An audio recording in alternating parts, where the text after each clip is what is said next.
want to take you today to an experiment that the aim is to prove your creativity.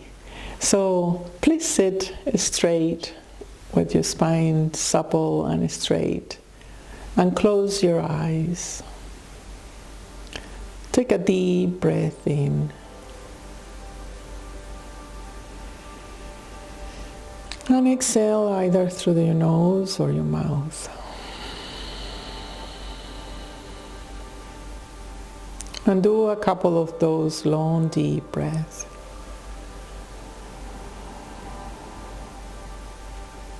Have you smile? You're happy to be with me in this experiment.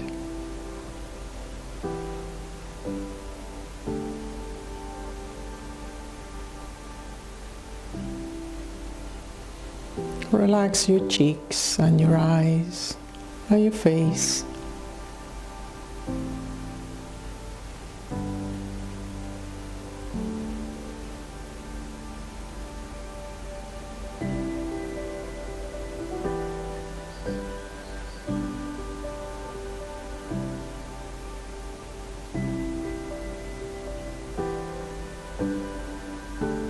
Now we are going to inhale, and I'm going to give you an image, and in the out breath you will vibrate that with the humming, with a little humming, like a bee humming,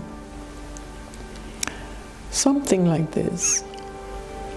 So take a breath in and think of a book. Exhale with your humming.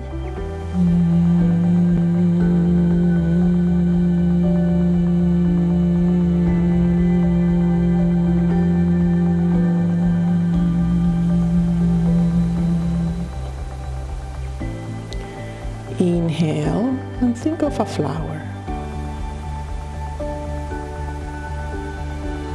Exhale, humming.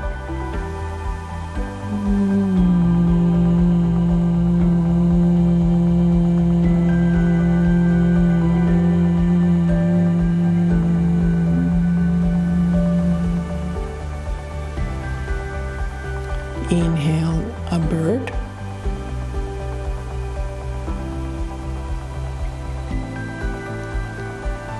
Exhale, humming.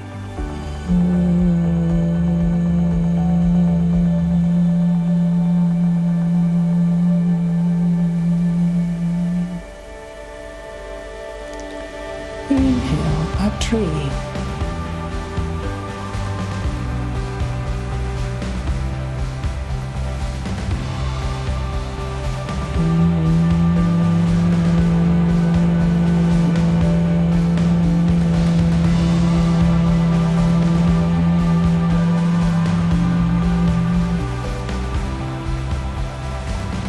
Inhale, a drum.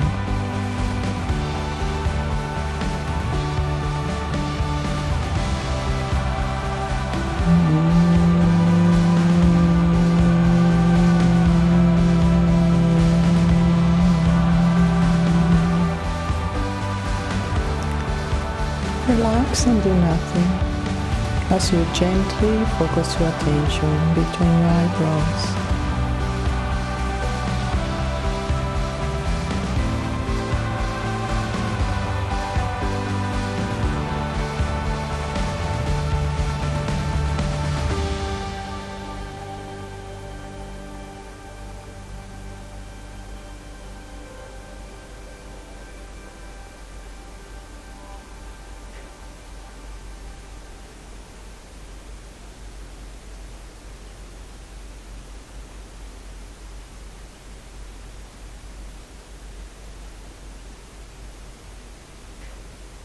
Notice that your mind is trying to connect these elements in its own way.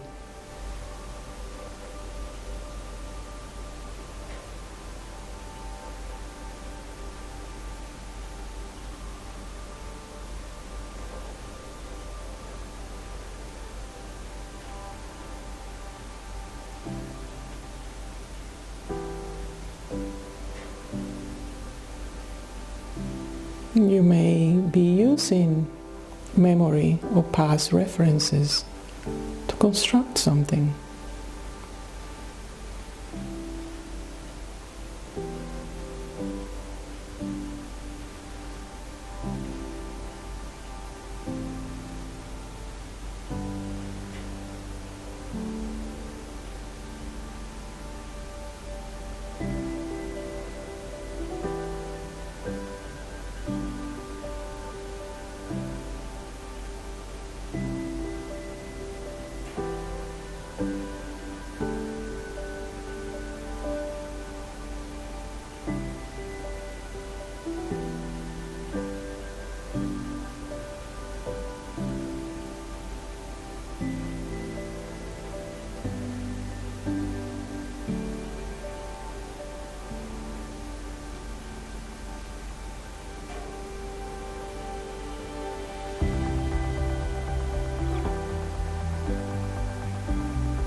A book, a flower,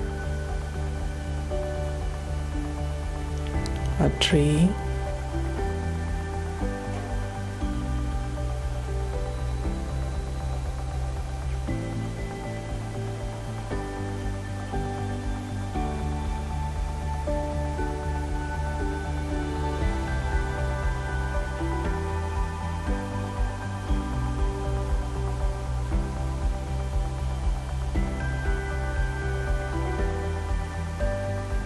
a bird,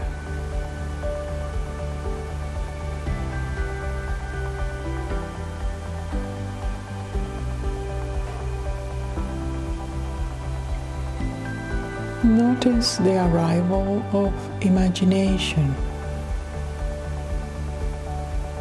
as you somehow complete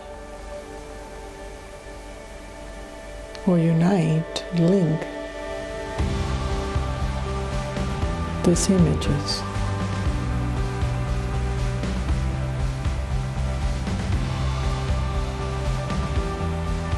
You may be also observing the creation of a story or certain logical continuity.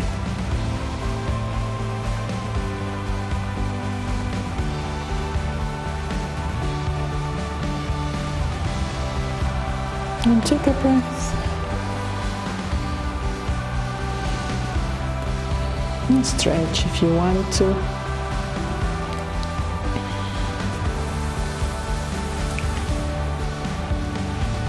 And open your eyes.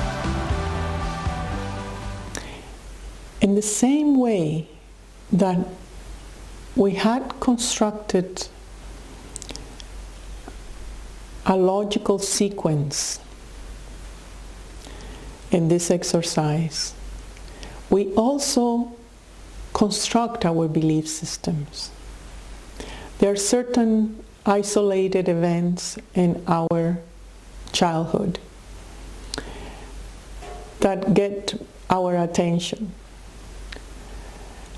Our brain as a child don't have the capability to understand all the links related to a particular event. For example, a mother that needs to go to the corner store to get milk, and the child interpreted as an abandonment. And if it's repeated 2 or 3 times, then it's interpreted as I am abandoned. So in here we have the events, and this example is the birds or the objects. And then the mind tends to link them with imagination.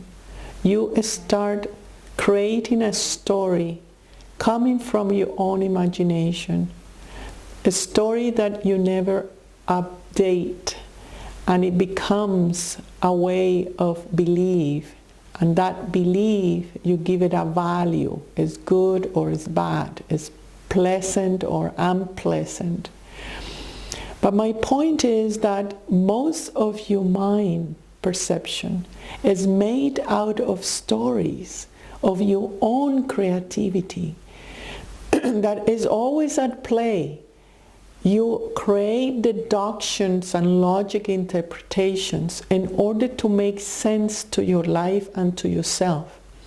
But most of the time, it's not true. Since we are in the realm of illusions, we link things that are related, and we bring memory as a past point of reference to make sense, right? Like if I say a book, was your book old, in the library, small, big, read ancient, modern? You have a variety of choices there to immediately put a mood in that. Same thing with the flower. What kind of flower you had? What did you choose? What was the more impactful flower? Then, depending on your choice and what that emotion that produces in you, you start linking and creating, it's a spring flower, therefore the book must be something about spring. And the tree is in the forest. It's a spring in the forest. That associations, you do the same thing with all the perceptions coming from the senses to create a value or create something that you understand. But for a moment, imagine that any of those perceptions are not there for you. That you don't need that amount of effort to make sense of your reality, since the mind have another way of navigating through more spontaneous intelligence, something that doesn't need that not only, but it complements the association. It's not like either or. It complements that association, that story. And see, all my stories may not be real. So what is real? What is real? What if I don't have any narrative? What if my life doesn't have any narrative? Try to understand this process and exercise, because it can give you opportunity to unleash your creativity in other ways instead of using that tremendous amount of energy to maintain certain associations and belief systems. Can be invested in a curiosity where the objects are innocent and you don't catalog them for your convenience. Let reality talk to you. Let you, the deepest you, without those associations, to talk to you. In that way, creativity will have a complete different meaning for you. And you will have a different interest, a different engagement with anything that is in your life that inspires you. You're using your imagination in a different way that is innovative, that it gives you instead of polarity, it gives you connections in different parts of your brain. So it's a simple exercise you can have, but it's a very powerful to review that how much energy you have in the construction of a story, your narrative, your creative process, you as a creator, what you have created, and that you can change it. You can change your narrative in any moment. You just need to redirect the energy of that imagination, of that relinking in a more truthful way, and not to rely on what you imagine only, but also of what is the truth, what is the sincerity of what really is happening in your life. You have more brain capacity now to be able to see yourself from different perspectives and put together something that not only makes sense, but it gives you a different sense of your life by not having any sense at all.